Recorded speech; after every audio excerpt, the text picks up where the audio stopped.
Welcome back to the Real News Network. I'm Paul Jay in Baltimore. This is Reality Asserts Itself with our guest who now joins us in the studio, Shir Hever. Shir is an economic researcher. He works in the Alternative Information Center, a Palestinian-Israeli organization, active in Jerusalem and Beit Sahur. He's now working in Germany on his PhD. He's visiting us in Baltimore. His last book was Political Economy of Israel's Occupation, Repression Beyond Exploitation. Thanks for joining us again. Thanks for having me. So if you're going to talk about what the future might look like, what a peace, if possible, might look like, you first got to talk about, well, who actually wants peace and on what basis do they want peace? There is a lot of people, I shouldn't say a lot of people, there are a few people in Israel who are doing extremely well out of the current situation. You know, there's a stratum of multimillionaires and billionaires, a political stratum. I mean, why would they want anything other than what they got? I think the vast majority of the Israeli public wants peace, but a famous German military thinker, Clausewitz, has once said that the occupier always wants peace. Peace means a status quo. That's why Palestinians don't call for peace, they call for just peace. And that's also why the Israeli peace movement has collapsed, because the peace movement had this kind of idea that if Palestinians would be offered peace, they would just accept that the current situation will continue. And of course, that's a completely false premise. But there are, of course, people in Israel who do have an incentive to end occupation and to end the injustice. A lot of Israelis are suffering because of the massive cost of security that is needed to repress the Palestinians.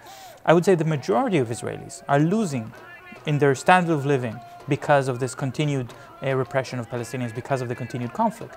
So they have a real interest in even in a just peace, but their voices are not heard, and they cannot be heard within this kind of colonial system, which is dominated by those elites who are actually profiting. So talk a bit about the elites, because it's a very small group that own the dominating, commanding heights of the Israeli economy.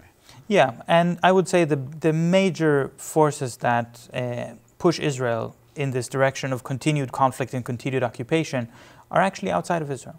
These are the forces that the U.S. government and right-wing groups within the U.S. that fund the most extremist and violent political movements inside Israel.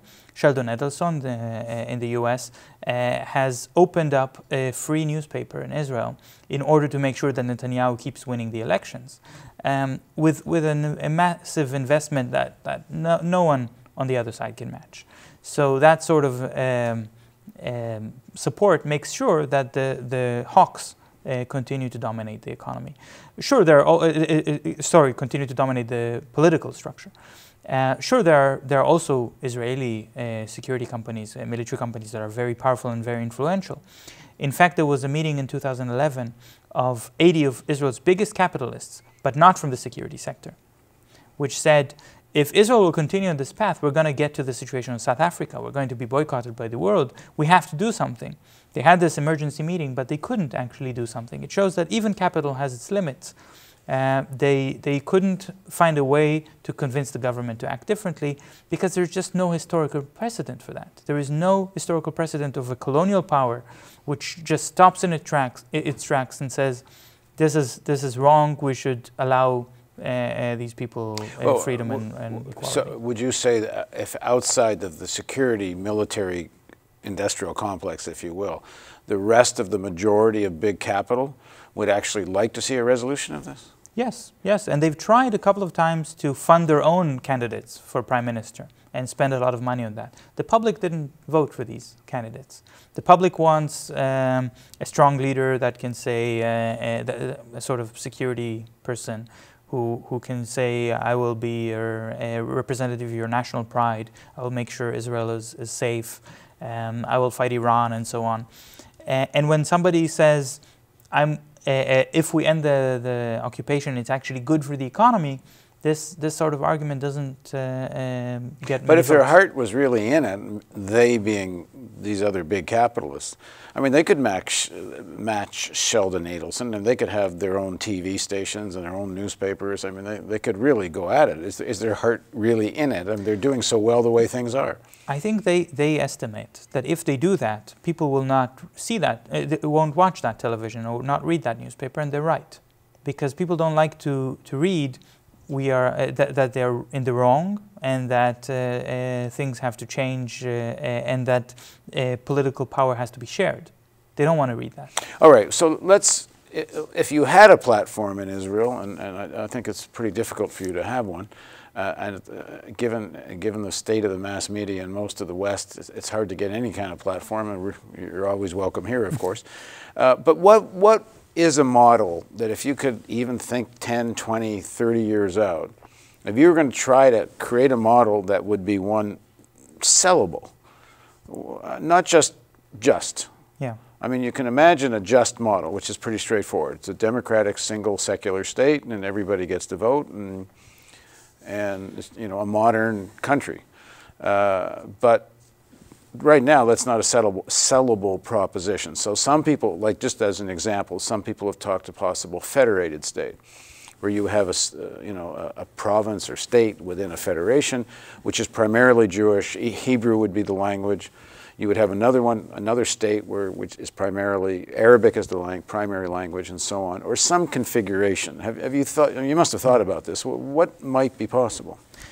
It's not only that I've thought about it, that this is almost an obsession, but not just for me, but for political activists, for leftists, for years.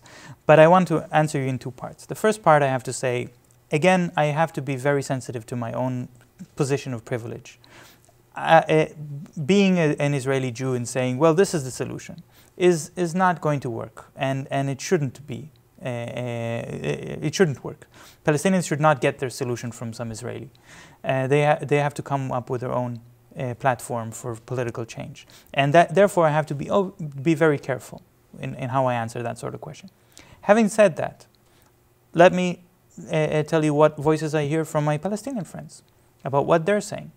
And among these voices, you can hear a lot of those ideas of a federation, a confederation, 2 separate states, 3 separate states, 1 democratic state, joining with Egypt. You can hear a lot of interesting ideas, but the voice that comes out the clearest in the last few years is the voice that says, we don't care about that. All of these ideas are legal demarcations, are some kind of where you put the border here or there. That's not important. The important thing is to talk about rights. Talk about how we have the right to move wherever we want, to say whatever we want, to have a government that represents us, to organize, to practice our religion, to trade freely. That's what it means to be free. And then it doesn't matter so much exactly how many borders you're going to stretch across this territory. This is if we're practical about it, historically, Palestine is a country that was divided by the UN, but in fact, there has never been a Palestinian state there. There's always been one powerful force of Israel, and some areas that were temporarily held by Egypt and Jordan, and then Israel occupied these parts as well. Now we have a situation in which there's one state under Israeli domination with a population of 12 million, 49% Jews, 49% Palestinians, 2% others. And it's an apartheid state. So in that math, you're including occupied territories. Of course. Yeah, this is where Israel is sovereign. This is where the Israeli currency is accepted as the only legal tender. What I'm getting at, I don't, obviously this must get talked about a lot over there, but doesn't get talked about so much over here.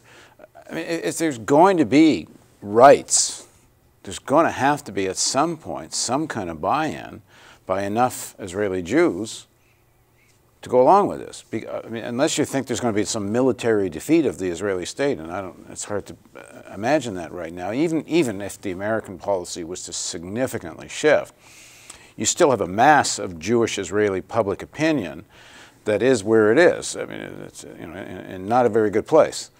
Yeah. There's got to be some kind of understanding of how that's going to be dealt with to create a model that's at least the next step. There's this famous British general that once said in Zimbabwe, whatever happens, we have machine guns and they don't. And they lost. So the military defeat is not so unimaginable. But of course it'll be further down the road. It's not gonna be in the next few years. I think the fact is that a Jewish state is not sustainable. It's a concept that doesn't fit the 21st century. It barely fits into the 20th century. It's a racist idea. Well, so the question is, without question, it's a racist idea, but it's there. I mean, so is the Iranian state a racist idea. So is the Pakistani state a racist idea. I mean, there's no reason why a Jewish state is more racist than an Islamic state. What's the difference? Well, I think there's a difference between a theocracy and a racist state. Because in Iran, you can always convert to Islam, right? And in Israel, you cannot convert to be a Jew if you're Palestinian. You can't? There's a theoretical possibility, but in practice, no court of rabbis would let you do it. But even if you could, it doesn't change the fact that it's a religious-based state. It's an Islamic state in Iran and Pakistan and some other places. What's the difference? I mean, why is it so different? The difference is that you were born in as Jewish or not Jewish. That it's imprinted. There's many Jews born in Iran, but the state is Islamic. Yeah, no, I'm saying that the law is a racist law. The law it says it doesn't. If you find that your grandparent is Jewish, it almost doesn't matter what you believe and what kind of lifestyle you have. You can get an Israeli citizenship. It's not that different in Iran. If you have Persian blood, you can have been born in Canada, for example. I have a friend who was born in Canada, never been to Iran. She went to Iran. They consider her Persian. They consider her Iranian. Persian blood from 2,000 years ago? Doesn't matter. Okay. If you're Persian, you're Persian. I'm not an expert on Iran. There's bloodline there. I mean, I'm not saying, I'm just, there's differences, of course, but I'm saying it's... But I'm also not saying that Iran is a sustainable political model either. I agree. I don't think it is. Yeah, but so I'm saying that the Jewish state will collapse. It's a question of, it's a matter of time and it's a matter of how. When you said military defeat, I'm going to say there's another option. There's also a political defeat and a cultural defeat. Well, I was about to get to that because then you get to the campaign for boycotting, disinvestment, and sanctions. Yeah. It's clearly having some influence. It's hurting the Israeli economy. If it was stronger, it could precipitate more self-interest in some kind of change in Israel. Yeah. But don't you then still have to have, okay, then what does that look like? So because if you get to a point of real rights, the way you're talking about, this can't be a Jewish state anymore. Exactly. Yeah, it cannot be a Jewish state. It's going to be, I mean, even if there will be a separate Palestinian state, according to what we call the two-state solution, then the battle will continue. The struggle for equal rights in Israel will continue because Israel cannot be a Jewish state. It has to be a state for all its citizens, one way or another. The way that this defeat comes, it comes very suddenly. And of course, the model is South Africa, where 1 week before apartheid collapsed, 90% of white people in South Africa supported apartheid. 1 week after apartheid collapsed, they all say we were always against it.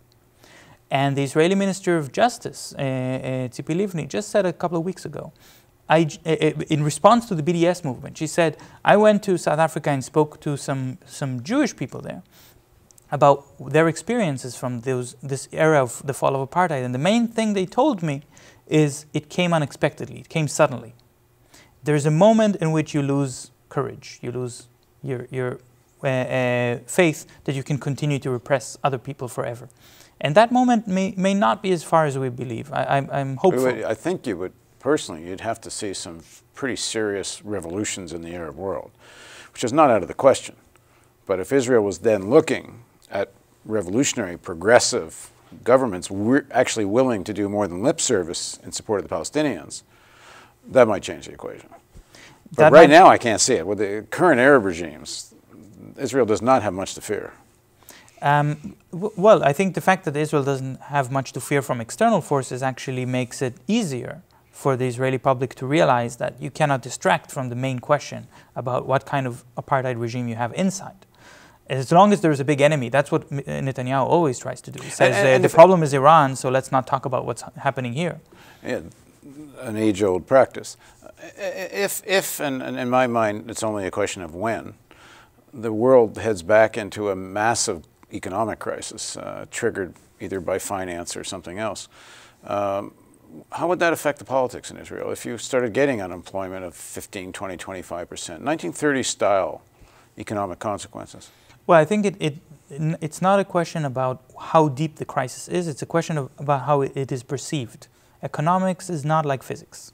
It's not, you cannot measure the red line that makes a society collapse.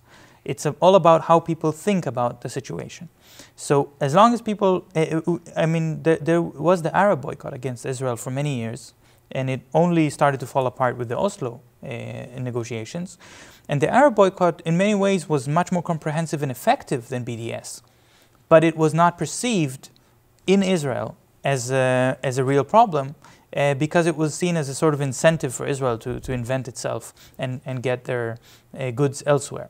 But now we're in a different situation. Now, every time a performer, an artist, decides not to make their performance in Israel as a political statement because they reject apartheid, it has more impact on the Israeli public than if a loss of millions in exports. So that kind of impact makes Israelis think maybe we should go to other countries. There is actually a strong immigration of Israelis out. My question wasn't about BDS. My question is, I think it's just a matter of time. I don't know whether it's 2 years, 5 years, or 10 years. I doubt it's much longer. Yeah. Where the kind of financial shenanigans that triggered the 2008 crash repeat themselves in a far more profound way. And we could be seeing unemployment rates of 1930s style level of unemployment around the world. And I think everybody should, that's interested in the well-being of people had better get their heads around what are we going to do when that day comes, because it could be sooner than later. Yeah. How might that affect Israel? Well, I agree with you that this sort of crisis seems imminent, but I'm quite worried that it will have exactly the opposite effect on Israel. Because one of the things that the government or the media in Israel are saying whenever there's a question about how long can we sustain the occupation, they say, well, look at Greece, look at Spain. Things are bad elsewhere, so we're not so special, so we can continue and not address these acute questions. So if the crisis is global, then it makes it much easier for the Israeli government to just brush it aside. So right now, the BDS movement is having the most effective thing of those people that want to see a change in Israel. BDS is the main game at the moment? I think there's no other movement that has a really horizon and an imagination of how they're going to move on to the next step. BDS in itself cannot change anything. That's very important to say. BDS in itself is a way for the international community to express solidarity, for people around the world to show that they are watching what's happening in Palestine and want to take part in that. But there's no level of BDS that makes Israel forsake their policies. It comes from the Palestinians who are fighting for their rights and being supported by BDS. But BDS has a profound impact on the Palestinian struggle too, because the main thing that Hamas are saying all the time, they're saying the international community has forsaken us. They don't care about us. So we have only ourselves to trust to free ourselves from the shackles of occupation. And the BDS is saying, no, there is somebody paying attention, which means that there's an alternative to the violent path and to the military struggle. Okay, thanks for joining us. Thank you. We're going to continue this discussion with Shir in another series, sometime probably in a few weeks or a few months. But for now, this is Reality Asserts Itself on the Real News Network.